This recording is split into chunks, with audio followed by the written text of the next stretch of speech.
Pronto. Esta semana, no A Volta ao Mundo em 80 Dias, falámos da ciência, da política, de mãos separadas ou de mãos dadas. Perguntámos se a Cimeira Europeia foi frugal e tivemos o João Afonso como convidado especial. E Olá, rimou. João. Foi pena teres dito errado o nome do programa, mas pronto. Mas estás à vontade. Não. Quem que inventou este nome? Por favor. Era uma pessoa que estava em Macau, nós já nos livramos dela, mas não sei. Não te preocupes, ele já não te chateia mais. Há uma coisa que tu podes falar, porque é assim, nós infelizmente temos incêndios em Portugal nesta altura do ano, mas os consulados chineses também, pelos vistos. Pois falou, queres que eu fale de Houston, é? Houston Calling. Porque não? Viram o que aconteceu, não é? Sim. E a gente até pode passar aqui um bocadinho do vídeo. Os seus senhores decidiram fazer um churrasco porque lhes fecharam as portas do consulado. E fizeram uma festa, certo?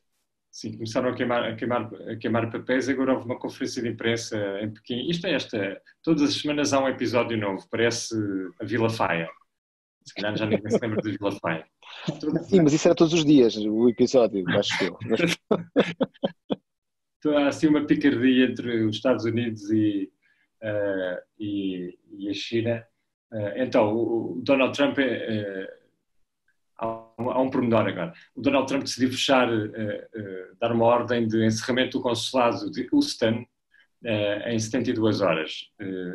E o que aconteceu, a China entende que é uma provocação política, e o que aconteceu foi que os funcionários do consulado, pelos vistos, começaram a queimar papéis no pátio das instalações do consulado em Houston e chamaram os bombeiros e a polícia, porque a fumarada era tanta. E agora o que está a acontecer, houve uma reação no Global Times, então vão lançar uma consulta na internet, ou está a ser lançada uma consulta na net, qual dos consulados americanos na China deve fechar. Qual é que vai na frente? O consulado americano para Hong Kong e Macau. Vamos lá ver.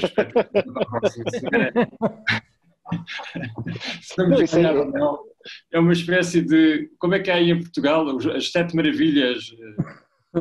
Mas é interessante que haja para esse tipo de situação a possibilidade de uma consulta universal a todos os utilizadores da internet. Não, é uma consulta espontânea. Deve ser isso que para o Ministério da Educação. Sim. Mas é uma dinâmica interessante essa de poder escolher qual o consulado a fechar. Ou qual vai ser a reação diplomática. Isso é que é democracia. As coisas mais interessantes são todas fora de Portugal. Pois. Mas este livro, que aqui está, estão a ver? Não. Claro. Conseguem ler este? Sim. The Covid Catastrophe. É. E qual é o ator? Quem? Richard? É o Richard Horton. Horton. Que é o diretor do Lancet. Saiu agora mesmo. E é uma análise, no fim de contas, em primeiro lugar, dizendo que porque é que nós supostamente deveríamos estar preparados para uma pandemia e não estamos, como se verificou. Depois, dizendo que a pandemia demonstra a incapacidade do mundo ocidental lidar com uma pandemia. Pronto. Ou seja, com a dimensão tecnológica, política, organizativa, económica, tudo falha. E porquê?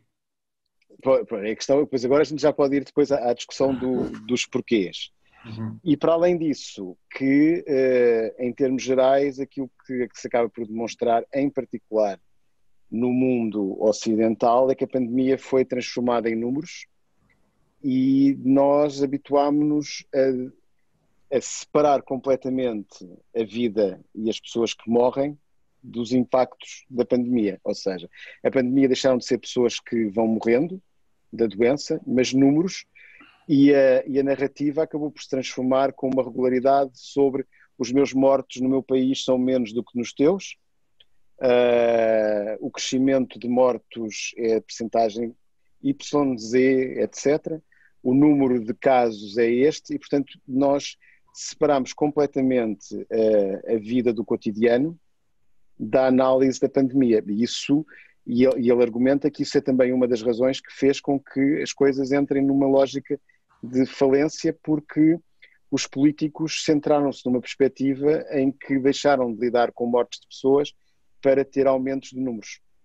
E isso permitiu também, em grande parte, uma inação e a tomada de medidas que não eram as mais corretas. Portanto, há também uma separação de ciência. Temos a melhor ciência de sempre, mas temos a igual incapacidade de fazer uso dessa ciência, ao nível da política. Ou seja, o sistema sanitário fracassou. O sistema sanitário fracassou, mas não por culpa da ciência, mas sim por culpa da política. Por culpa dos cortes. Saiu anteontem, se não me engano, ou ontem, no Wall Street Journal, que geralmente é um jornal que é um anti-Trump, um jornal anti-Trump, bastante esterófilo, ou seja, bastante apreciador do mundo lá fora dos Estados Unidos, mas escreveu um artigo muito duro contra o sistema sanitário europeu, contra o fracasso europeu. E se olharmos os números, por exemplo, dos mortos, França teve mais mortos que Estados Unidos. Ele faz um ataque com muita presunção europeia. Porque agora sabem que eu não me lembro, uma coisa tão recente, mas quando as coisas começaram na China, o artigo refere que na Europa houve uma reação quase a dizer aqui quando se chegar, nós estaremos à altura do desafio, não é preciso ter medo de nada. Aliás, ajudaremos os países mais pobres, mais carentes e não sei quem. Mas, de fato, quando chegou, ficamos totalmente, assim, arrasados, não é? Foi uma falha, um fracasso, um colapso inesperado, e aponta muito no fato que durante as últimas décadas cortamos até um ponto que o nosso sistema sanitário fazia exercícios antipandêmicos, mas eram exercícios mais burocráticos, técnicos, que de investimento econômico. Não é? Porque parece, eu não sabia, que todos os países têm protocolos de prevenção face a momentos pandêmicos e de reação a estes momentos. Portanto, todos tínhamos guiões já estabelecidos, só que eram guiões que não faziam conta com o fato que, no entretanto, tinha havido um desinvestimento no âmbito do sistema sanitário. E, portanto, o que este artigo, afinal, refere é que, mais uma vez, Japão, Taiwan e Coreia são aquelas democracias que menos sofreram lockdown, que mais dominaram os efeitos trágicos da pandemia, sem reduzirem, sem entrar em processos de quarentenas tão longos como na Europa ou em outros países. E, portanto, é como se o convite fosse, cara Europa, estudem aqueles casos que são casos de sucesso a sério. O Japão não está a ser. Está a haver outra vez um refluxo. São números pequenos, Carlos. Quando nós temos aqui em Portugal 300, em Hong Kong temos 10. Quanto é que temos? Ou seja, 1.500, 1.400. Não, cada dia? Cada dia 100, sim. Em Portugal 360. Portanto, não há, é a mesma coisa na Itália, está a subir outra vez. Ou seja, quando, e na Espanha é a mesma coisa. Quando nestes países se diz, olha, está a subir outra vez, estamos a falar na mesma de números que são incomparáveis. Mas há aqui uma coisa que é muito interessante na análise do Richard Horton e que tenta explicar os porquês. O Vânia já disse um deles e tem a ver com o desinvestimento em termos de saúde. Em particular, ou seja, os países, se nós pensarmos, embora esta é uma afirmação perigosa, porque pode haver uma exceção à regra, mas se nós pensarmos onde os cortes da crise, da troika e não troika, como na Inglaterra, por exemplo, no pós-2008 foram mais fortes sobre as estruturas de saúde, aparentemente é onde nós encontramos mais resultados negativos na gestão da pandemia. É óbvio que a exceção à regra é a Grécia, mas da mesma maneira que durante a Troika dizia que na Grécia não existiam números fiáveis para medir um conjunto de coisas, é natural que hoje em dia nós também não tenhamos a mesma fiabilidade naquilo que é a gestão da pandemia na Grécia também. Pronto. Mas aí vamos ter que assumir que por agora esse é um outlier para depois analisar os porquês. Agora, a questão aqui da dimensão política parece ser evidente, e não apenas na questão orçamental, é que era quase como se nós tivéssemos todas as decisões certas para tomar e para serem analisadas em termos políticos, mas depois os decisores escolheram outras vias. E escolheram outras vias, saltaram de hipótese em hipótese, e portanto também aparentemente nos países onde houve mais irregularidade nas decisões políticas, ou seja, primeiro uma coisa, depois experimentar outra, depois fazer outra, foram aqueles também onde está a haver mais problemas e houve mais problemas também. Seja na Inglaterra, seja nos Estados Unidos, no Brasil, etc. Portanto, há um conjunto de fatores. Mas aqui o que eu acho que é mais importante perceber é que a ciência, nós tínhamos a ciência necessária para lidar com a pandemia, aconteceram os avisos na altura certa, inclusive a China apresentou publicamente a sequenciação do genoma, acho eu, logo a 12 de janeiro, tenho ideia que foi basicamente isso que aconteceu. Portanto, nós tínhamos toda a informação necessária para lidar com a questão, mas decidimos não lidar com ela em termos políticos. O caso português é um caso muito interessante no meio disto tudo, porque, e agora a gente precisava de introduzir aqui algumas dimensões teóricas na análise, depois eu espero que a Susana, tu, Carlos e o Vânia me consigam ou apoiar ou desestruturar, contrariando tudo aquilo que eu estiver agora a dizer, mas eu acho que o caso português é uma análise de interação entre a dimensão política e as práticas das multidões. Ou seja, em Portugal houve decisões políticas que especialistas reunidos, nomeadamente sobre a manutenção da abertura das escolas, por exemplo, os especialistas diziam mantenham as escolas abertas, e as pessoas de repente fazem um manguito e dizem assim, escolas abertas nem pensar, podem ficar, mas não ficam com os nossos filhos lá, e ficam em casa. E depois o governo apoia, ou seja, institucionaliza a decisão de concreto que já se estava a ver. E portanto o nosso caso é um caso interessante entre, e agora vou introduzir a palavra maldita, senso comum e ciência. É uma aliança de senso comum e ciência triangulada pela política. O que parece ter dado resultado, em particular porque a ciência, que em Portugal nós já tínhamos, vivia também à custa da experiência não tão positiva da Itália e da Espanha previamente. E, portanto, nós não repetimos algumas coisas porque vimos o que é que tinha acontecido. Quando vamos para o desconfinamento, não tínhamos essa experiência prévia. E, portanto, aí, aparentemente, essa combinação positiva não funcionou porque não havia a base da ciência, o senso comum já estava voltado para passou tudo e não há problema, e depois a política e a economia aliaram-se para a necessidade da vida continuar tal como todos os dias. E, portanto, mas isto são os meus contributos para a conversa sobre o que é que vai acontecer antes de acontecer agora, o que for acontecer em setembro ou outubro. Não é? Ok, deixa-me só pegar nessa tua ideia, Gustavo, de senso comum. Eu hoje estive a ouvir a entrevista que o Ministro da Educação deu à TSF e ele falou, ele não utilizou a expressão senso comum, utilizou a expressão de capacidade do governo e auscultar e sentir as preocupações das populações e, portanto, uma certa ideia de uma forma de participação que ainda não está enquadrada teoricamente, que é uma certa auscultação espontânea, não é? E, portanto, mas que ele diz que foi fundamental para, por um lado, travar o crescimento rápido das cadeias de transmissão em Portugal e, por outro lado, para o ajudar a testar novos modelos educativos e novas formas das escolas funcionarem.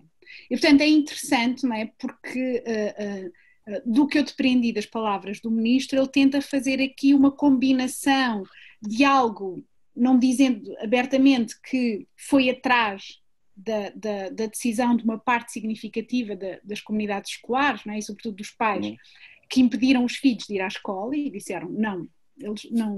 As escolas podem estar abertas, mas não com os meus filhos, não é? Claramente essa foi uma resposta pelo país todo. Também da resposta dos professores, ou pelo menos dos sindicatos dos professores, a dizer nós não podemos continuar sem acautelar o risco, mas ele diz que toda esta experiência foi uma oportunidade para pensar o futuro, em que ele claramente fala não de um futuro pós-pandemia, mas de um futuro de aprender a viver com o vírus. E essa é também, não sei se o Richard Orton fala disso no livro, que é esta ideia de aprender a viver com os vírus. O vírus é nosso amigo. O vírus é nosso amigo, não é? Ou melhor, o vírus é aquele convidado para jantar que surge à última hora e que nós vamos ter que conseguir aqui arranjar um espaço à mesa, com distância social, claro. A mesa do lado. Do outro lado, né? Na mesa do vizinho. E então, se for na mesa do vizinho, que é de outro país, essa é a melhor mesa, não é? Sabes que a questão de o vírus é nosso amigo e conviver com o vírus, etc., essa dinâmica, tem muito a ver com... é uma espécie... Eu não gosto de ver políticos a usar essa imagem, porque me dá a sensação de que estamos na esfera do impossível. E eu acho que a política, supostamente, era a esfera do impossível, mas é de tentar encontrar solução para aquilo que se julga que é impossível. Não do impossível como, ok, não há nada a fazer. Pronto. E a ciência também. O impossível para a ciência não é deixar de perguntar, não é deixar de testar, não é deixar de investigar. É de analisar, é dizer isto ninguém se lembrou, isto é difícil, vamos tentar perceber. Portanto, essa ideia é uma generalização e eu acho que é um pouco perigosa. Mas valia a pena, agora ouvirmos também um bocadinho o Carlos, sobre a visão a partir de um sítio onde só entraram 20 mil turistas no último mês, não é? E depois podíamos pedir ao José Nuno Pereira, que tem um convidado especial esta semana, que depois de tu falares, uma entrada para nos dar a opinião dele, esse convidado especial, sobre esta temática do vírus. Pronto. Então eu falo ao convidado especial, para eu pensar. Ok. José Nuno Pereira, temos um convidado especial disponível para entrar? Temos o José Nuno Pereira, em primeiro lugar. Temos ou não temos um convidado especial hoje? Temos. Temos um... Olá, mas chegaste um pouco mais para a frente. O nosso convidado especial não é o vírus, é nosso amigo, é o João Afonso, arquiteto de profissão e prática de outras coisas urbanas, não é? Mas pronto. O que é que nos queres dizer sobre esta conversa, João? Não vos quero dizer nada. Não, eu esta história do ministro acho quase delirante. Ainda por cima, sendo ele supostamente um homem da ciência, vem-nos dizer como argumento que há uma auscultação, um método de auscultação, para mim Maria vai com as outras, que senão a casa arde.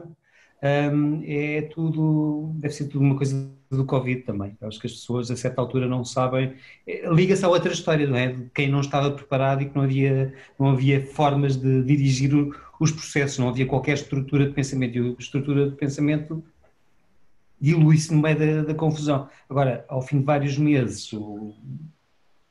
visto o Ministro da Educação e da Ciência vir com esse tipo de argumento, eu acho que é um facto do dia, de facto é um novo passo para a ciência em Portugal e no mundo, eu diria, e da ciência da governação também, mas é quase a fechar-se o ciclo, faz parte do ciclo de conversa que tu iniciaste, faz parte, é bem ilustrativo de facto. Não sei se Susana pegou nesse exemplo da conversa do nosso ministro para ilustrar a confusão que reina no mundo da governação e que parece que em Portugal atingiu até o homem da ciência. Mas há uma coisa que eu penso sobre essas coisas, a questão por exemplo, até que ponto é que o contexto português se permite seguir estritamente a ciência, ou no caso concreto, o Infarmed, não é? Ou alguém, eu não sei quem é que está a aconselhar o governo, e ter autonomia da circunstância económica, como aqui, quer dizer, como é que se podem permitir, se é que se podem permitir estar 3 ou 4 ou 5 meses, ou 6, já vou para o 6º mês aqui fechado, não é? Em Macau. Como é que a economia se pode permitir em Portugal, se permitiria estar 6 meses, de facto, se alguém dissesse aos governantes é preciso estar 6 meses em lockdown? Eu diria que é assim, se houvesse uma escola de pensamento teórico e político para essa dimensão, sim, era possível, mas para fazê-lo tinha que se colocar em causa a dinâmica do capitalismo e se calhar introduzir uma dinâmica económica, não política chinesa, mas que seria um capitalismo duas práticas. Para conseguir efetivamente fazer, é a dinâmica, mas isso eu estou a brincar, um capitalismo duas práticas, mas foi assim que na Segunda Guerra Mundial o capitalismo norte-americano lidou com a situação. É uma economia de guerra. Ou seja, os mecanismos do capitalismo continuam a ser assumidos, mas há um objetivo último que é partilhado por direção estatal, que é, neste caso, era ganhar uma guerra, neste caso, é combater uma pandemia. O que nós temos atualmente é uma situação em que não, ou seja, é a tentativa de colocar a pandemia como mais uma variável do cotidiano e que passa ao lado, enquanto a política vai gerindo o cotidiano, mas tem mais essa variável que é a pandemia. Portanto, não houve, o sistema global não lidou, não colocou a resolução da pandemia como um objetivo em si. O objetivo passa a ser como é que se pode fazer funcionar a economia, ou seja, ter crescimento económico e ter ao mesmo tempo criação de emprego em época de pandemia. Portanto, nós estamos a viver uma experimentação social que vai para além daquilo que alguma vez experimentámos antes. Porque das vezes que experimentámos antes fazer isto, são as epidemias em que morria a malta toda na Idade Média. Portanto, agora, aparentemente, não será assim. O desaparecimento da política, não é? É a gestão do dia-a-dia e uma certa incapacidade de pensar um futuro, não é? Um futuro impossível, isso que estavas a falar. Não é? Hoje a incapacidade de pensar, quer dizer, não quero falar em utopia, mas pensar um futuro de convivência para além da gestão do dia-a-dia. Carlos, não é utopia, era basicamente dizer assim, temos uma vida saudável. Sim, social-democracia. Através da política. A social-democracia agora é uma utopia, não é? Parece que quem almeja um Estado um bocado mais presente, mas, olha, na Europa, eu sou, convosco é curioso, porque geralmente eu sou o crítico, ou teórico crítico das turmas com as quais geralmente eu costumo interagir, mas convosco fico integrado e não apocalíptico, ou seja, eu vou depois buscar pela agenda noticiosa da semana as coisas que me dão coragem para contrabalançar, não é? Uma leitura que, para além de ser também realística, pode na mesma ser parcial ou descuidar deste outro aspecto. Por exemplo, o acordo que a Europa conseguiu, não é, negociar ontem, não é? Ou seja, de qualquer forma, do lado, testemunha, reflete quanto poucos perspicazes fomos até anteontem. Porque precisamos da econômica. Como europeus, como países governantes europeus, não é?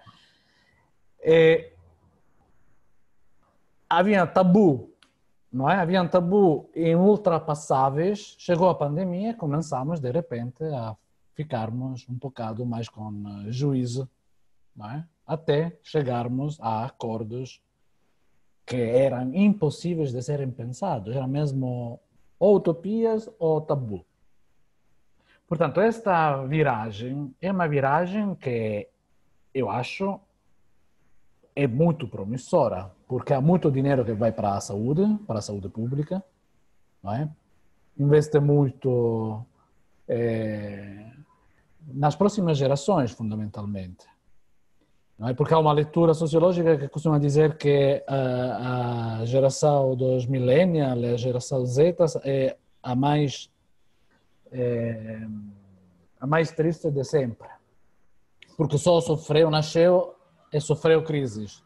Não é? Desde os 11 de setembro até a pandemia, passou só por crises mundiais econômicas, agora não apenas só econômicas, mas esta injeção de dinheiro mobilizada pela política, pela negociação, não é? Pelos acordos, é algo promissor, acho eu. Não é? É algo que... Depois também é promissor que parece que esta vacina que vem de Oxford provavelmente está a dar ótimos resultados, aliás pode ser que em dezembro já poderá começar a ser... Não sei se viram a notícia de há bocado. Os Estados Unidos firmaram um pré-acordo com 2 laboratórios de vacina, a Pfizer e outro que agora não me lembro, de não sei quantos mil milhões de dólares para obter as primeiras vacinas que saíssem daquela investigação. Uhum. Felizmente ainda não estamos na fase a minha vacina é melhor que a tua. Pronto, mas, ainda. Mas há uma coisa, eu por acaso sou um bocadinho mais apocalíptico com o Vânia quando estou ao lado dele. Pronto, porque eu acho, por exemplo, que o que sobressai da cimeira, da aprovação, é um cinismo e uma... Vamos ver, os países frugais, por exemplo, aprovam as regras para a aplicação do dinheiro. Essa expressão não se suporta. Frugais, eu não me apetece comer os países, portanto... mas eles colocam-se numa questão. Não, basicamente eu acho que são os países da Rainha da Branca de Neve, ou seja, são países que olham para o espelho e dizem não há algum país melhor que o meu. Pronto, e depois o espelho diz, talvez, e eles ficam em stress. Portanto, isto tudo explica depois a dinâmica da coisa. Mas, voltando à conversa, à questão do cinismo, é que eu acho que as regras de aplicação e a forma como as coisas foram criadas, em primeiro lugar, são eminentemente voltadas para os eleitorados nacionais, e por isso a gente já sabia, que é para ganhar eleições quem está no poder vai fazer isso. Curiosamente, no meio disto tudo, um homem que não dá simpatia nenhuma a ninguém, que é o senhor da Hungria, o Orbán, até pareceu simpático ao falar do primeiro-ministro holandês. Portanto, nestes momentos há realmente coisas muito estranhas que acontecem. O homem holandês, o homem da Holanda. Pronto.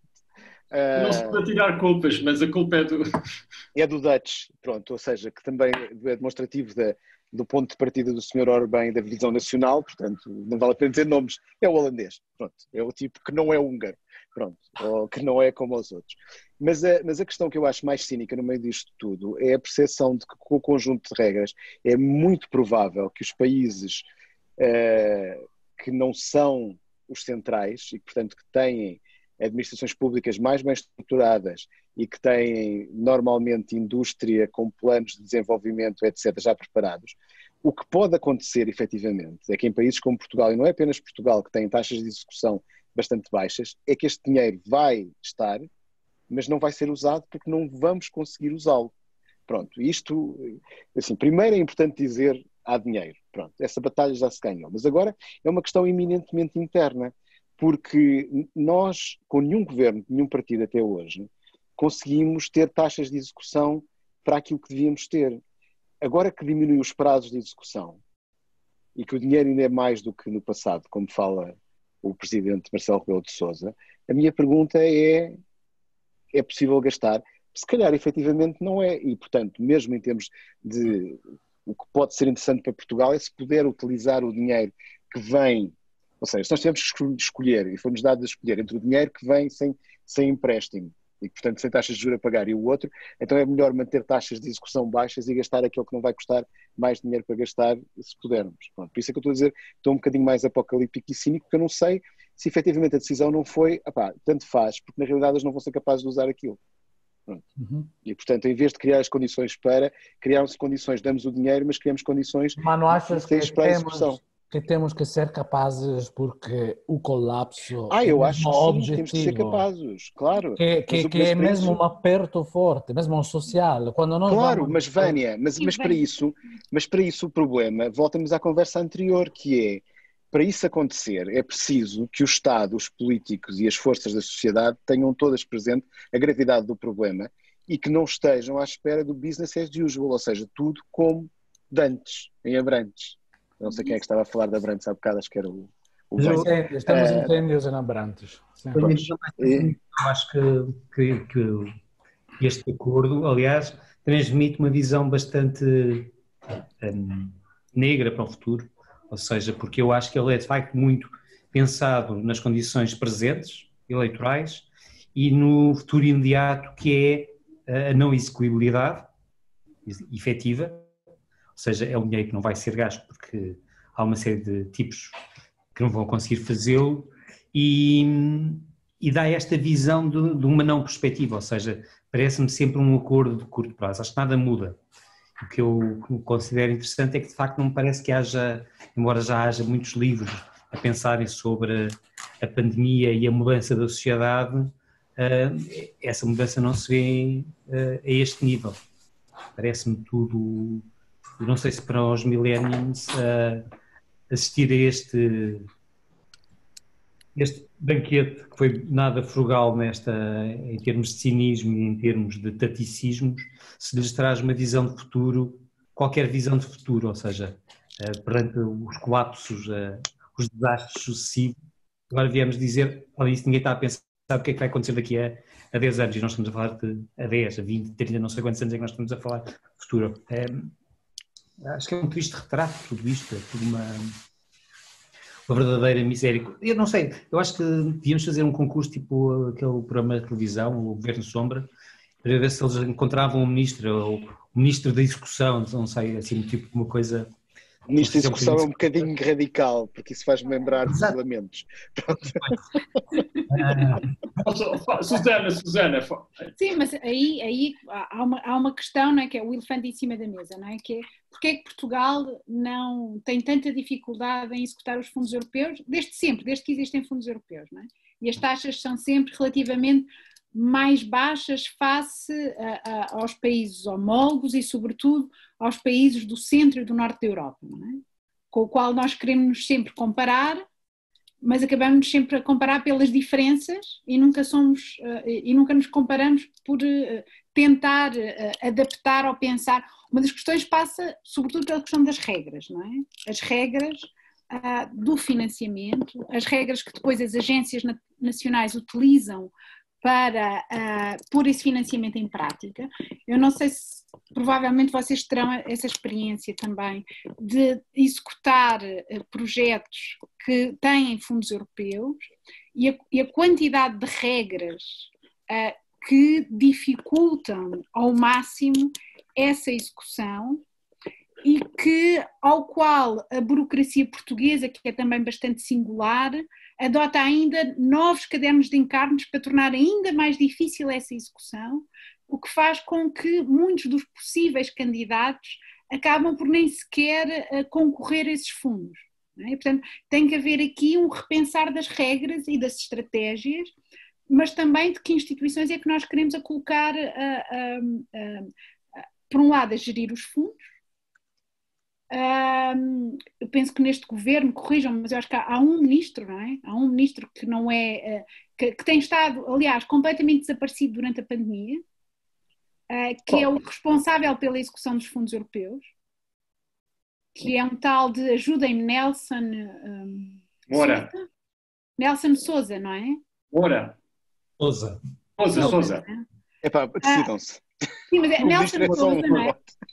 Que é alguém que tem muita experiência com fundos europeus, mas que estranhamente nós não vimos, nem ele desapareceu, não é? O que não augura, pelo menos no espaço mediático, nada de bom. Porque o que é também a questão, não é, de um governo que aparece só assim em trechos, não é? Há grupos, em pares, não sei se isto é uma questão de distância social apenas, não é? Pares, trios, mas onde é que está o ministro responsável pelo planeamento, não é? Porque eu penso que é assim que se chama a pasta, planeamento, num momento de planeamento. E acho que isto nos devia todos fazer pensar. Mas tem estado a treinar, agora vai entrar em jogo, é sempre assim. É o Éder. Vai resolver. Ok. Então qual é o Cristiano Ronaldo que se vai lesionar? E já se lesionou. Foi o Ministro das Finanças para o Banco de Portugal. Ok, tens razão. Então, a conclusão desse vosso raciocínio não há futuro, outra vez. Não, há futuro. É agora, a gente tem que identificar os problemas. Vamos, assim, há duas hipóteses. Ou nós nos transformamos numa China, que é uma coisa que poderia acontecer. Nas vésperas do 25 de Abril tiveram medo que isto fosse a Cuba da Europa, não é? Pronto. Portanto, agora, aparentemente, pode haver um receio que isto seja a China da Europa. Pronto, aqui. Mas, pronto, se pensarmos que não queremos isso, se pensarmos que não queremos seguir o modelo chinês, resta-nos o modelo em que nós estávamos a funcionar e fazer um update, ou um upgrade, que era a social-democracia. Na social-democracia, ao contrário da gestão pura e simplesmente de organizações, sejam elas lucrativas ou não lucrativas, existem e têm que existir duas coisas. Objetivos claros sobre aquilo que queremos ser enquanto sociedade, não enquanto produto nem serviços, e para além disso também percebermos quais são os problemas e não ter medo de dizer, ok, isto são problemas. Porque a ciência pode ensinar uma coisa à política, se houver alguma. O Richard Horton tem algumas dúvidas que essa relação seja capaz, acho eu, ou pelo menos com os políticos atuais. Mas ele também está muito focado no caso anglo-saxónico na análise. Eu acho que aquilo que a ciência pode ensinar à política é que há efetivamente solução sempre, desde que a gente consiga ver qual é o problema antes. Ou seja, não há soluções sem existirem problemas a priori. Portanto, um político que vive e diz está tudo bem, a gente vai conseguir, é a receita para o fracasso. Portanto, o que nós queremos é um político que saiba dizer existe este problema, aquele problema, o outro problema, o outro problema. Para estes temos que lidar desta maneira. Portugal tem um problema também, que é um problema muito antigo, que é, aparentemente, os problemas são sempre os mesmos. E as soluções são sempre as mesmas. Há problemas, portanto, assim, a solução para Portugal é reformas. Reestruturar, reformar, não sei o quê, que são dimensões muito genéricas para as coisas, aplicam-se a todas. E nós não podemos também achar que vamos conseguir resolver as coisas. Talvez neste momento o maior problema imediato mesmo seja como é que se muda a administração pública e a relação entre os governos e a administração pública para que este dinheiro funcione para as gerações que estão ativas hoje, que estão a passar para a reforma e aquelas que estão a entrar na parte ativa também. Queres uma palavra que eu ouço desde que sou adolescente e ninguém se atreve a tocar no assunto? Diz. Regionalização. Ok. Pronto. Em 1640 ficou mais ou menos resolvido. Se não tivesse sido resolvido, neste momento o norte era parte da Galiza, o Alentejo era parte da Andaluzia ou da Extremadura, uma parte aqui... Para da família Bragança, o Alentejo. De qualquer forma, a comparação entre ciência e política remete também para dois paradigmas que não sempre convergem. Porque se de um lado a ciência preocupa-se com aspectos emergentes, contingentes, a política também deveria não apenas preocupar-se com o problem solving, mas com perspectivas mais estruturais, de longo prazo. Não é? Portanto, é como se, face à pandemia, as políticas demonstraram que não tinham refletido antes numa perspectiva de médio e longo prazo. E que, portanto, é a partir de agora que os problemas não devem ser pensados só com base na emergência, mas com base naquelas famosas reformas estruturais. Porque que a administração pública funcione bem significa também que se amanhã tivermos mais uma pandemia, seremos também mais capazes de reagir, mas não só. Teremos talvez uma condição econômica melhor que nos possa permitir é ficar mais cautelosos em casa e não irmos logo que o desconfinamento for permitido, trabalhar sem condições, correndo o risco de gerar novos surtos. Não sei, é como se nós temos que aprender da ciência o quê? Em pensar nas coisas no médio e longo prazo. Ou a ciência também tem que pensar nesta perspectiva do médio e longo prazo. Eu não sei. Acho também que é um momento o importante ter um momento de imaginação política, que também é preciso nesta altura encontrar pequenas ou micro-experiências. Sim, é mesmo, a política é esta, em princípio, não é administrar. A política transformou-se nos últimos 30 anos, 40, desde os anos 80, em administração da economia doméstica. Temos 100 e temos que gerir estes 100, põe aqui, põe ali, agora este tiro daqui para repor ali. Ou seja, a visão, a coragem, a cultura, a ética, a utopia, o projeto desapareceram. Não é? Eu acho que a ciência não tem um tempo, não, quer dizer, agora tem de fazer vacinas, mas isso não é, de facto não é a ciência, é tentar arranjar solução para um problema, mas de resto a ciência, com processo de desenvolvimento, é um contínuo, não está a pensar se termina amanhã ou se termina depois de amanhã. Outra coisa é a política tem uma contingência, tem um tempo, a questão é que nós estamos a fazer política, o que se faz hoje em dia é a gestão, é uma gestão do cotidiano, é algo que se faz para responder a um problema que já aconteceu, é antes.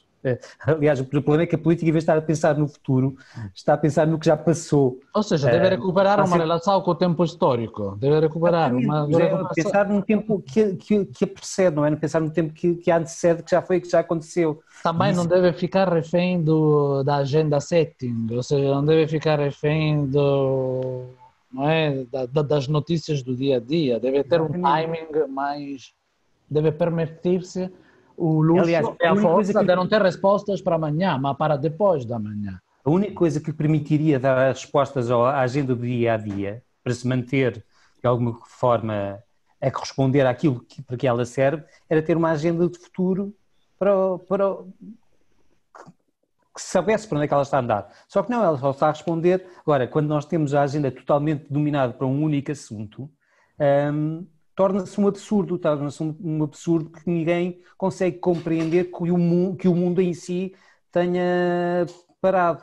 Ainda por cima, porque a única forma, o único ideal que nós temos à nossa frente é um ideal desenvolvimentista, não é? Ou seja, há um desenvolvimento permanente em que há uma progressão permanente no bem-estar, que é uma utopia perfeitamente impossível, porque está a eliminar...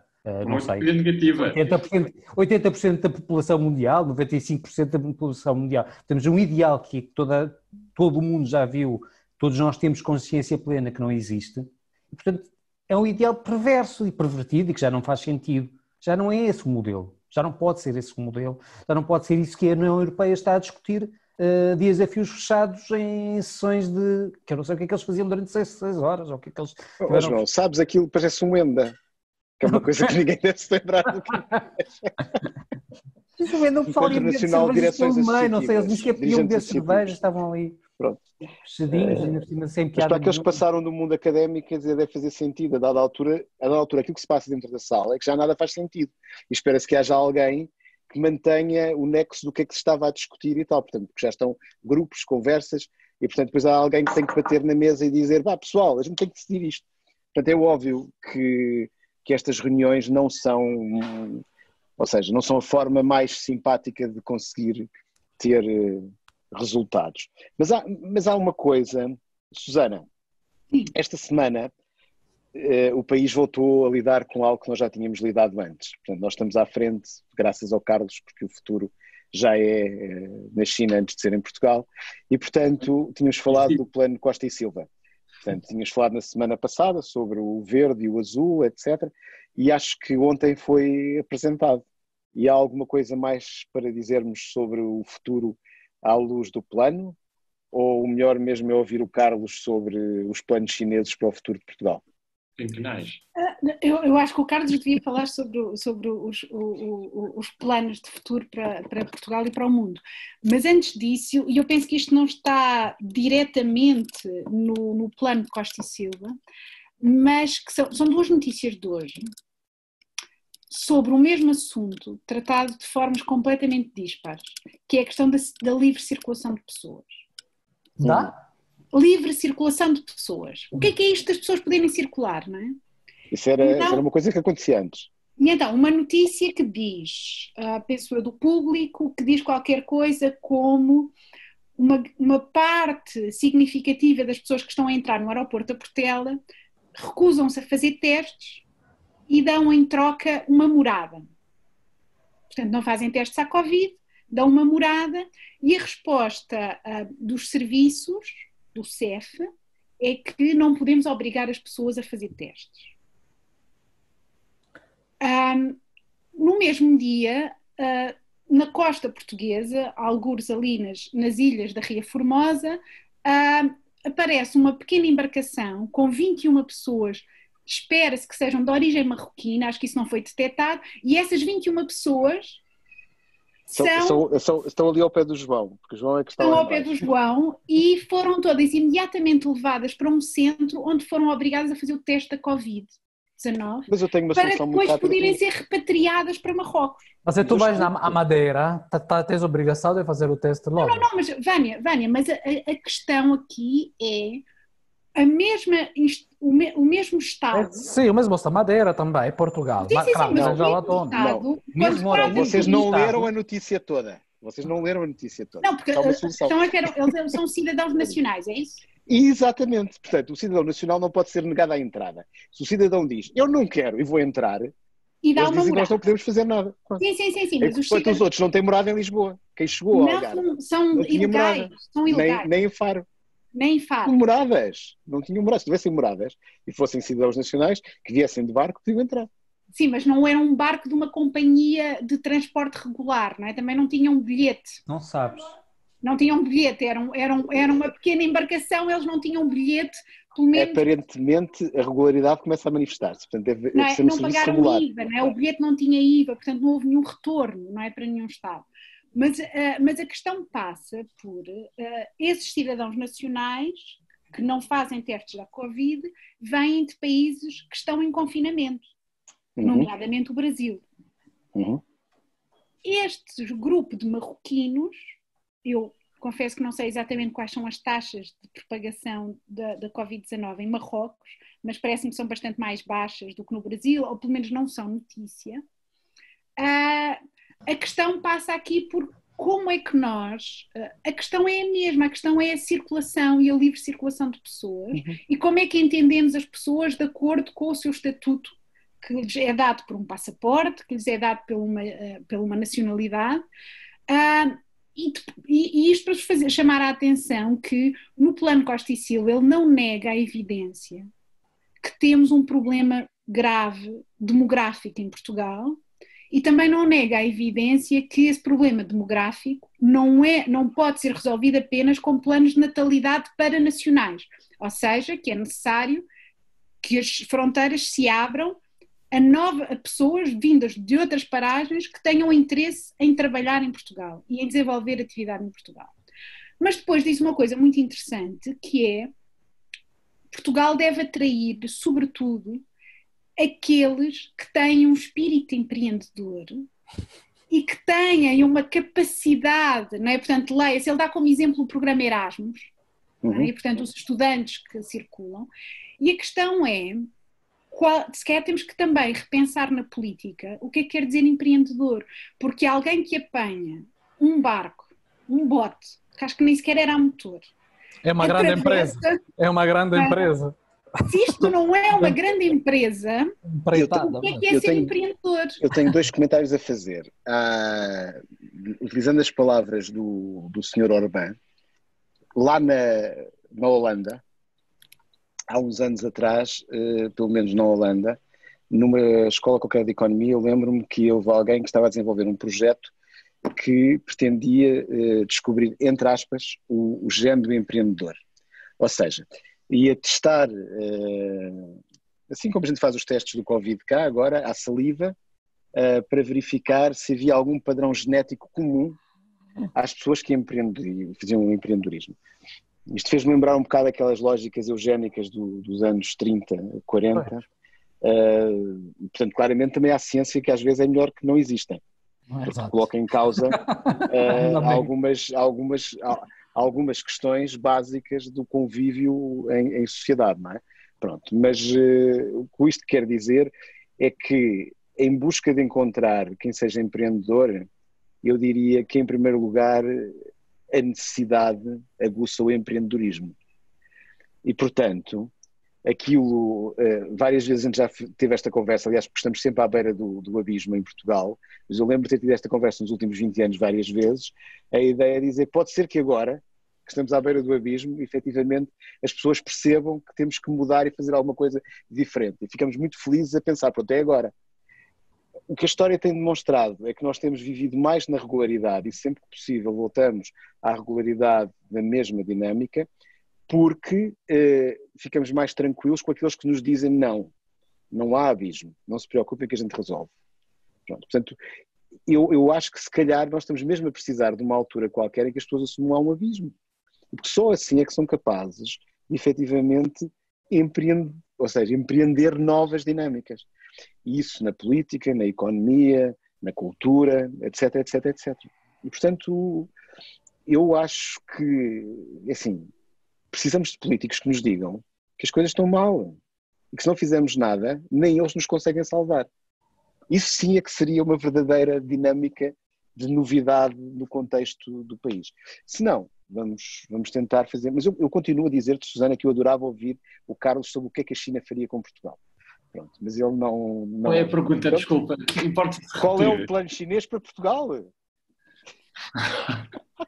Epá, EDP, agora não sei se dá para falar, não é? Posso falar da EDP? Não, melhor Podes não. falar do que quiseres, estás longe? Não, eu estava a pensar, aqui parece que está longe neste momento. Aqui em Macau, isto quando passar, vão voltar à mesma receita e ainda mais turistas, em vez de serem 30 milhões, são 40 milhões que estão à espera. Então estão a abrir, por isso há um bocadinho, não se pensa assim, não é? Não se pensa, talvez não se pensa assim de construir alguma coisa de novo. Talvez porque essa ideia da pandemia e das epidemias e das doenças ser muito recorrente aqui, não é? Não ser uma ideia nova, não é? Porque estas sociedades estão... Acho que se pensa mais, por exemplo, Hong Kong, que é uma situação e um caso muito interessante de confluência de choque de identidades, choque político, saúde pública, sociedade estruturada. Como é que se pensa essa cidade, ou como é que, a partir de toda esta confluência de fatores, mais do que propriamente apenas de uma pandemia? Já houve a SARS, já houve... É comum, não é? Talvez isso, a Europa esteja a ser vítima da sua própria soberba. Eu já disse isto aqui uma vez, acho que é um sintoma de algum etnocentrismo pensar que as tragédias acontecem sempre aos pobrezinhos do sul do mundo, aos outros, nunca chega à Europa.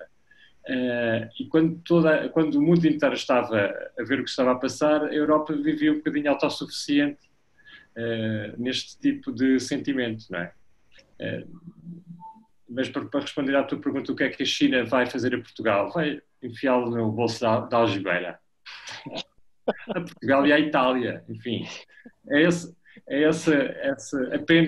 apêndice da Ásia aí em cima. Mas parece que esteja a ficar um bocado mais isolada, pelo menos no âmbito da diplomacia, do consenso sociocultural, que a China começa a perder pontos.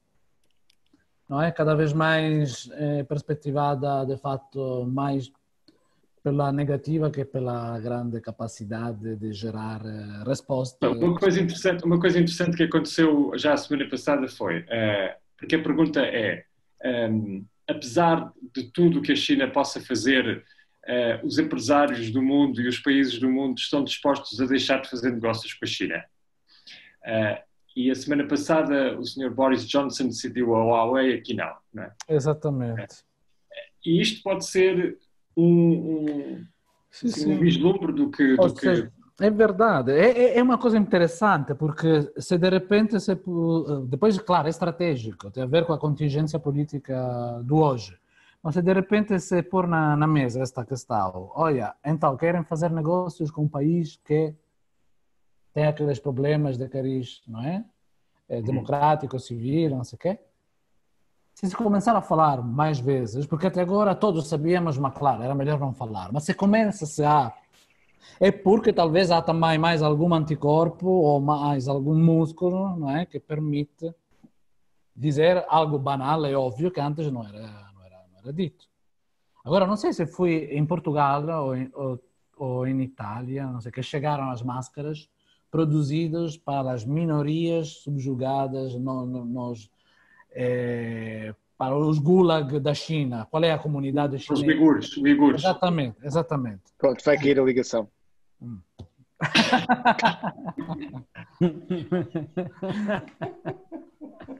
Eu há bocadinho já evitei fazer um comentário porque pensei nisso. Pronto. Mas chegaram as máscaras, Vânia? Chegaram as máscaras, mas descobriu-se que a proveniência eram, ou seja, feitas em condições de escravidão por parte, não é? Como os ténis das marcas desportivas. Exato. Só que não era da China, talvez aquelas das ténis era na Índia. Onde é que era? Índia, Bangladesh, Indonésia, sim, Tailândia, México. Paquistão, Uma vez México. Estava na Tailândia e fui comprar uns sapatos e dizia Made in Borba. Ok, é sempre bom ter uma perspectiva dupla do mundo. A globalização é isso mesmo. Pronto. Olha, deixa-me fazer uma pergunta, já agora que está aqui o João Afonso. Como é que se é que pensas, não é? Pensas nisto, a questão das cidades, não é? Que é uma questão que tem sempre vindo assim a ser recorrente. O que é que pode mudar nas cidades? Em Portugal não sei, porque as cidades são pequeninas, são médias, mas enfim, Lisboa ou Porto, digamos assim. O que é que podes imaginar uma cidade pós-pandemia? Arquiteto. Não sei, o Presidente da Câmara de Lisboa acho que pensa que vamos todos começar a andar de bicicleta e que vai haver... Como na China. Isso é o modelo chinês, a bicicleta. Eu acho que é um resquício de pensamento marxista que ainda resiste na família Medina, Correia Medina, e portanto vamos todos começar a andar de bicicleta como os chineses saídos da Revolução. Eu acho que não vai ser isso, e eu gostava de pensar que a cidade seria ao contrário, que ele pensa que vai se expandir e vai criar nesse espaço público, que ela se ia concentrar e que íamos estar todos a conseguir gerir os nossos dia a dia de uma forma em que perdêssemos menos 2 horas.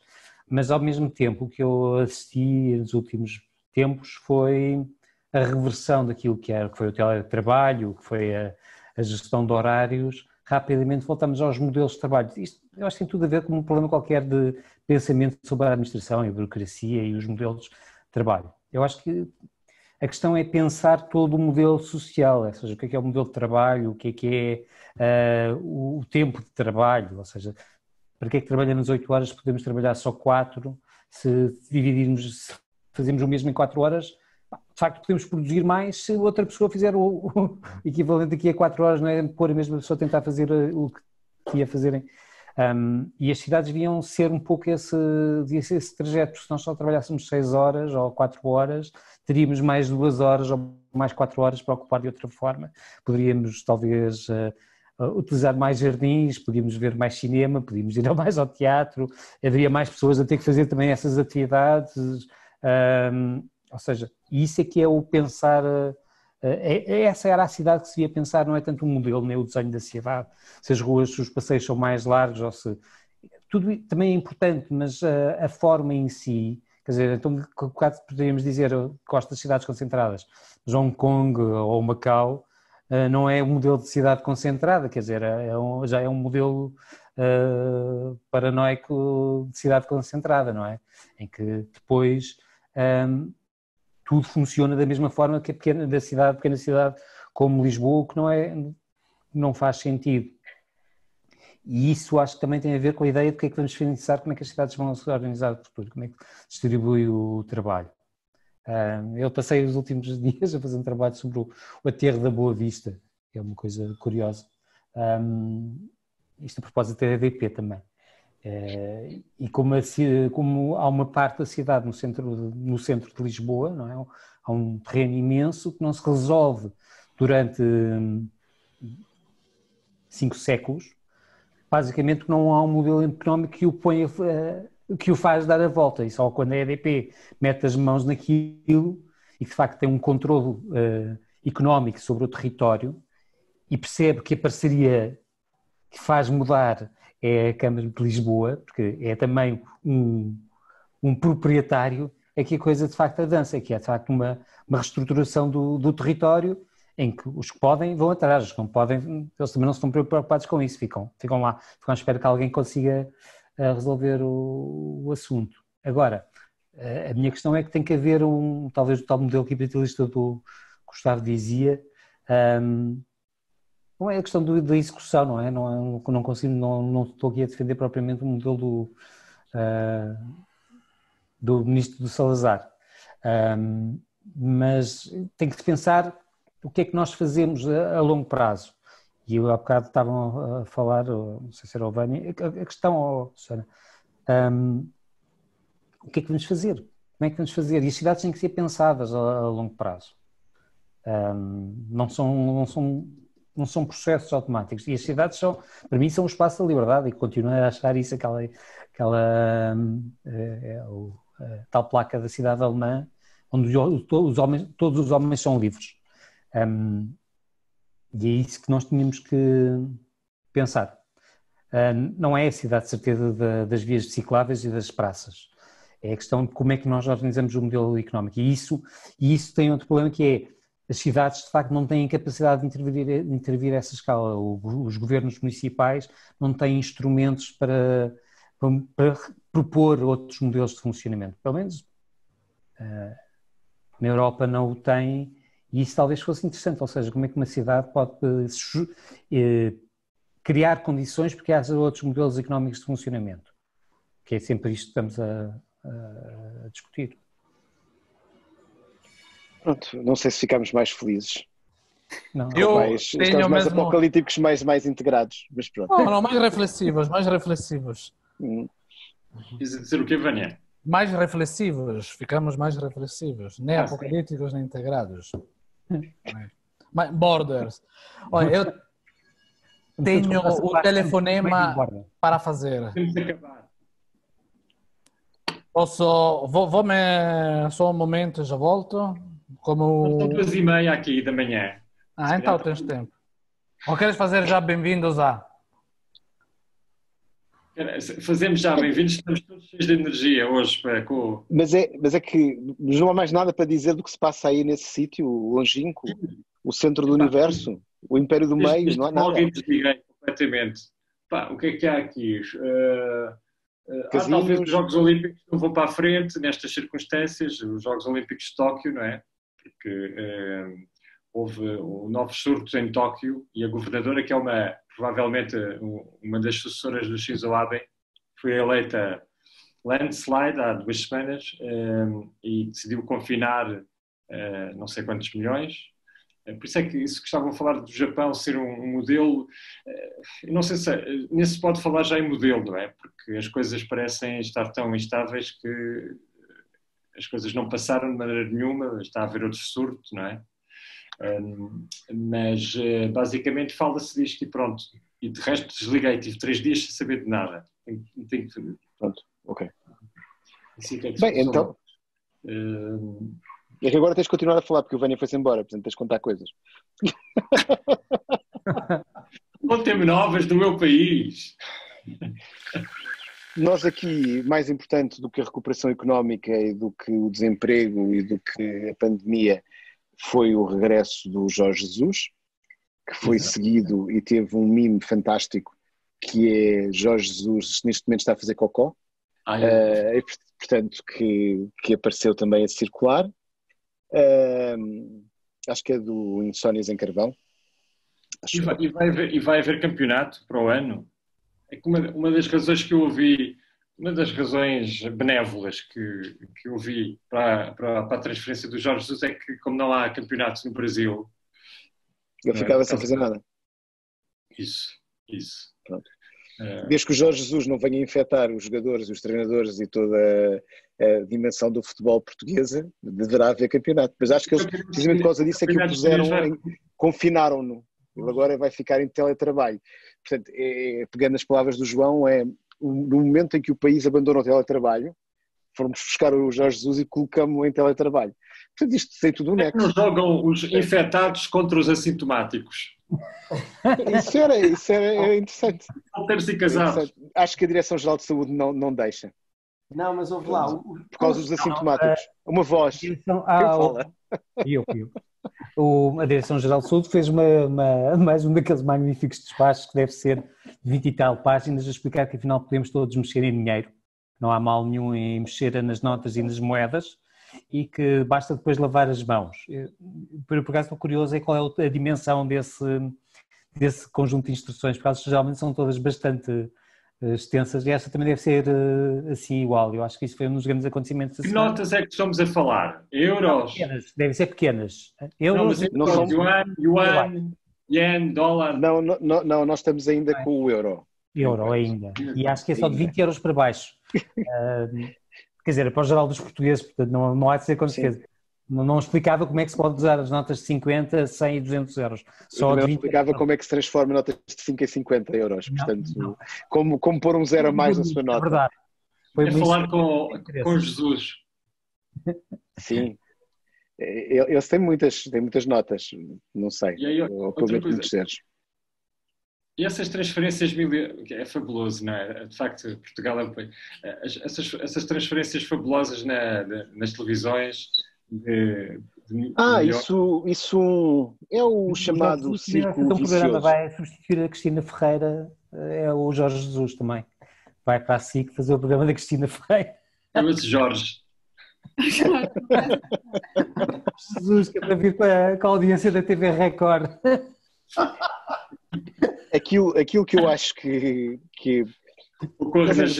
felizmente tu está tranquilo, Carlos, porque eles não sabem que existe televisão em Macau, porque senão já tinham começado também a troca, portanto também já circulava nesse conjunto.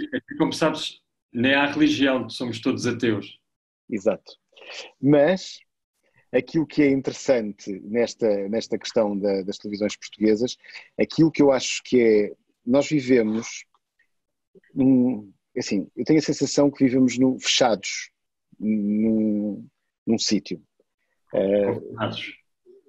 Não sei, porque assim, são sempre os mesmos. O que é interessante nesta questão... Os diretores de informação também. Os diretores, os treinadores... Há momentos em que aparentemente aparecem muitas coisas novas e depois esgotam-se durante 20 ou 30 anos. Durante 20 ou 30 anos há sempre o mesmo. É quase como se nós não... Se tivemos o Herman, depois tivemos o Ricardo Araújo Pereira. Não aconteceu mais nada. Aconteceu, e há muitas pessoas a fazer coisas. Agora, essas pessoas não estão no radar, desaparecem, basicamente, são retiradas. Dos treinadores, também, é o Jorge Jesus ficou, quer dizer, já esteve no Sporting, já esteve no Benfica, e por isso é que a analogia é interessante, porque em Portugal é quase como se os apresentadores, os pivôs dos telejornais, fossem só aqueles, e só circulassem, portanto, esses são sempre os dos milhões. As pessoas que apresentam os programas da manhã são os mesmos também. É um pouco como, a gente podia dizer que é assim, a espécie de maldição Rebelo de Sousa, que é o mesmo indivíduo que no 25 de Abril foi e continua até hoje, não é? O Cavaco Silva também esteve tempo. O ódio mantém-se o mesmo, só há o Sócrates para odiar, portanto continua a ser o mesmo, para odiar ao longo do tempo. E depois é tudo muito, muito repetido, circular. Endogâmico, não é? Pois, aí podíamos ir para o campo das universidades, não é? Das queixas sobre a endogamia, mas na realidade eu acho que é uma característica do país. E portanto o Vânia tem uma opinião sobre isto. Eu já disse outras vezes, não é? Ele diz, estamos a perceber o que é que estávamos a falar, não é? Sim. Portanto, estamos a falar dos apresentadores de televisão, dos treinadores, dos políticos, que são sempre os mesmos. Os políticos têm uma vantagem relativamente aos treinadores e aos... Não mudam de clube. Mudam menos, mas há alguns. Por exemplo, há um mercado de transferências entre o CDS e o PS ao longo do tempo, tem existido, não é? Do PCP também para o PS. Pronto. mas há outros mercados que não funcionam muito. E falando de partidos, podíamos dizer que esta semana criou-se uma nova dinâmica, que é a mudança de siglas de partidos para nomes, não é? Porque o PNR passou a ser ERGT. Ergue-te, sim. Pronto, portanto, chega, ergue-te. Eu estou a pensar, eu acho que a gente devia fazer só um programa para perguntar, por exemplo, Susana, que nome damos ao PSD novo? João Afonso, que nome damos ao Bloco de Esquerda? Vânia, que nome damos ao CDS? Carlos, que nome vamos dar ao Partido Socialista? E para o PCP damos ao José Nuno Pereira para ele dizer, e vamos imaginar uma frase, pronto, pode ser viva, pode ser... sei lá, belo, pode ser colorido, pá, não sei, mas pode ser uma coisa qualquer dessas. Mexam-se. Pronto, pode ser o nome de um partido também. Ponham-se a andar. Também. Ou acordai. Acordai. Logo, desgraça. Não é o Cidadãos por Lisboa, não há? Tem uma frase completa. Mas isso é como o Bloco de Esquerda, é muito anos 90, princípio do século, mudança. Agora já não se usa. Nos anos 80 era partido qualquer coisa. 70, 80, 90 partido. Depois a partir daí, depois houve uma inovação. Bloco de Esquerda, pronto, passam a ser 3 palavras. Depois Cidadãos por Lisboa, mais 3 palavras. Agora, esta UERGT tem uma inovação. Tem um infame. Mas não deixa de ser chega, basta, ergue-te. Pronto. E agora estamos à espera dos próximos. Estás a esquecer do livro. Pois é. Mas foi livre, não é? É verdade. O livro é que iniciou isto tudo. Mas essa é que é interessante. Não é? Tempo de avançar. Não, isso já foi depois. Tempo de avançar foi um andar para trás, porque é mais anos antes. Foi o que aconteceu, aliás. Tempo de avançar 3 palavras. Portanto, o livro é que é só uma. O livro, no fim de contas, mas isso é muito interessante, porque o livro foi precursor do Chega. E, portanto, isso explica aquela relação entre a Joacine e o André Ventura, em que um se alimentava do outro. Não é? Pronto. Se retroalimentava. Isto é como o frugal. Frugal pode ter um bom nome. Exato, podemos fazer um partido o frugal. Há uma coisa que me irrita particularmente, que é a capacidade, o sentido da crítica que os jornalistas e, enfim, o senso comum, já agora, absorve. Agora ninguém diz Holanda. Agora são países baixos. Não sei se são países rasteiros. Os frugais, enfim. E aquilo repete-se, não sei, que a história dos frugais já tem logo uma conotação ali protestante. Penso sempre em nozes, amêndoas, não sei porquê. Eu penso sempre havia aquele filme, Festen, salvo erro, aquela coisa que é dos anos 90, que era uma comunidade, salvo erro, pietista, em que toda a gente se sentava à mesa e a cozinheira era fabulosa e fazia as coisas mais fabulosas e toda a gente comia, mas ninguém podia expressar qualquer emoção em relação ao que estava a comer. Babette, exatamente. Obrigado. E agora talvez seja a altura de dizer adeus. Adeus português. Adeus. Ainda não temos partido com adeus português, mas pronto. Olha. Mas por falar em partido... E obrigado ao João Afonso, por ter gasto alguns dos seus momentos connosco. Pronto. Obrigado, Will. Vou dar um mergulho. Força, que o Carlos não pode. Tenho que ir à piscina. Agora está cheio de mosquitos, mas... Outro dia faço um direto ali da piscina. O Carlos não pode. Esperamos que tenham gostado deste episódio e voltaremos em breve.